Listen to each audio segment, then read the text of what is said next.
से ज्यादा परिवारों पर क्या गुजरी थी वो आप बीती भी बयां कर रहा है, लेकिन आज ये अपने उसी व्यापार को जो छोड़कर गए थे, घर को छोड़कर गए थे, वहां वापसी कर पाए हैं। ये आत्मविश्वास इनके अंदर साफ नजर आता है। आप हमारे साथ जुड़े रहिए, आगे भी हम सवाल आपके पास लेकर आएंगे, लेकिन फिलहाल एमएच खान साहब का रुख करने जा रहे हैं हम। बीएसपी प्रवक्ता हमारे साथ हैं। एमएच खान साहब, आपने सुना उन लोगों की बात जो ये कह रहे थे कि हम किस तरह यहां से भागने को मजबूर थे, लेकिन अपने घर द्वार, दुकानें, मकान सब कुछ छोड़ के आज हम वापसी कर पाए हैं। तो लगातार आप लोग कह रहे हैं कि पलायन कोई मुद्दा ही नहीं है, ये तो ध्रुवीकरण कर रही है भाजपा, ये तो साजिश कर रही है, ये तो वोट पाने के लिए एक रणनीति है भाजपा की। अब क्या कहेंगे आप लोग? लोग तो खुद कह रहे हैं कि 300 से ज्यादा परिवारों पर क्या गुजरी है, जरा लोग हमसे पूछे। देखिए, 2012 के बाद जब ये पलायन का मामला आया था तो कितनी बार आपने बाइक चलाई? कम से कम 100 बार बाइक चलाई थी। और आज जब चुनाव का वक्त आ गया है, देखिए सवाल इस पर नहीं है कि पलायन हुआ कि नहीं, पलायन तो हुआ और समाजवादी पार्टी की सरकार में हुआ, लेकिन आज चुनाव के वक्त सरकार को अपनी उपलब्धियां गिराने की जरूरत थी। केंद्रीय गृह मंत्री वहां पहुंच रहे हैं, उस स्थान पर जहां से हिंदू मुसलमान हो जाए, ये क्या मतलब? लेकिन वो तो इसको सुरक्षा से जोड़ रहे हैं ना, वो इसको सुरक्षा से जोड़ रहे हैं एमएच खान साहब। वो ये भी बता रहे हैं कि मेरठ से हम जो है वो सीधा एक्सप्रेसवे बना रहे हैं प्रयागराज तक। वो ये भी बता रहे हैं कि 5 इंटरनेशनल एयरपोर्ट्स पर काम चल रहा है। वो ये भी बता रहे हैं कि 7 डोमेस्टिक एयरपोर्ट्स जो हैं उन पर काम चल रहा है। लेकिन वो ये भी कह रहे हैं कि पलायन का दर्द जिन लोगों को हुआ, आज उनको सुरक्षित माहौल हमने दिया है। अरे भाई सुनिएगा, अपनी बात करती रहिएगा, कुछ सुनिएगा नहीं तो कैसे काम चलेगा? किराना से शुरू करने का क्या मतलब है? आप लखीमपुर खीरी से शुरू कर देते, आप हाथरस से शुरू कर देते, आप गोरखपुर के जो व्यापारी मर गया कानपुर से शुरू कर देते। ठीक है, ये सब अगर काम आपने किया होता तो ये किराना नहीं चुनते आप। ठीक है, तो यानी कुल मिलाकर आप भी आरोप लगा रहे हैं ध्रुवीकरण का भाजपा पर कि चुनाव निकट आए और ध्रुवीकरण की रणनीति लेकर भाजपा आगे बढ़ रही है। अनुराग भदौरिया जी डिस्कनेक्ट हो गए थे। एमएच खान जी आपके पास लौटेंगे, लेकिन अनुराग भदौरिया डिस्कनेक्ट हो गए थे, एक बार फिर से जुड़े हैं। जी अनुराग जी, 5 सेकंड और दे दीजिए। अच्छा ठीक है, अपनी बात पूरी कर लीजिए। जी बात पूरी कर लीजिए। अनुराग जी 1 मिनट, एमएच खान साहब 10 सेकंड में बात पूरी कर रहे हैं। हाँ, चुनाव आयोग ने क्या निर्देश दिया था कि कोई भी पार्टी का आदमी 5 आदमी ज्यादा नहीं जाएगा। वहां धज्जियां उड़ रही थी, नहीं उड़ रही? आप तस्वीर दिखाइए कि वहां चुनाव आयोग को कुछ समझ नहीं रहा। गृह मंत्री कह रहे तुम क्या होते हो, जो मेरा मर्जी आएगा वो मैं करूंगा। तो मुझे लगता है कि उत्तर प्रदेश में चुनाव फेयर नहीं होने वाला है, चुनाव निष्पक्ष नहीं होने वाला है।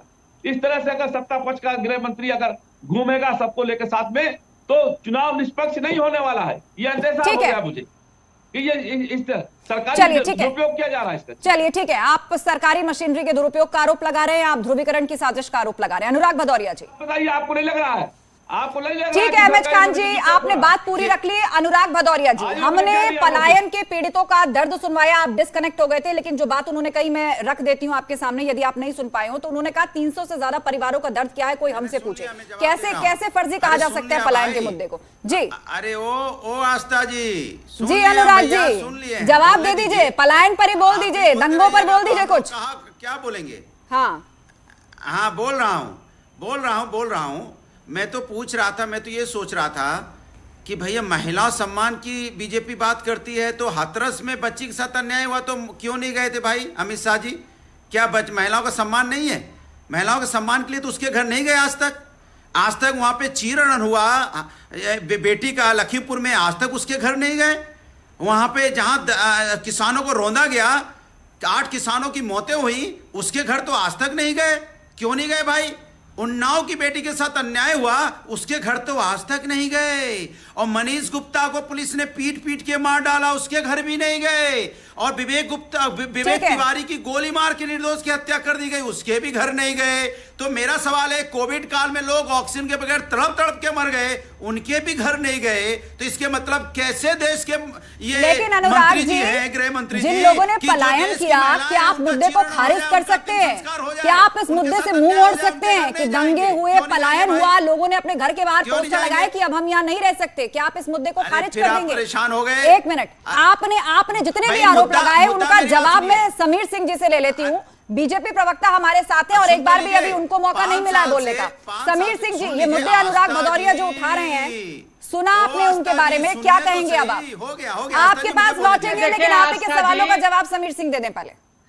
आस्था जी, अनुराग जी को कैराना का नाम लेने से डर लग रहा है, डर इस नाते लग रहा है कि ये पलायन के जिम्मेदार नाहिद खान को, नाहिद हसन को प्रत्याशी बनाए थे और वो गैंगस्टर नाहिद हसन आज जेल में है। आज जेल में है तुम्हारा गैंगस्टर अनुराग भदौरिया, जिसको तुमने प्रत्याशी बनाया था 1 नंबर पे, वो जेल में है। उसकी बहन का नामांकन अनुराग जी आपको पूरा समय दिया गया है और वापस आपको काउंटर करने का भी मौका मिलेगा, लेकिन एक बार सवाल का जवाब पूरा समीर सिंह जी से तो सुन लीजिए।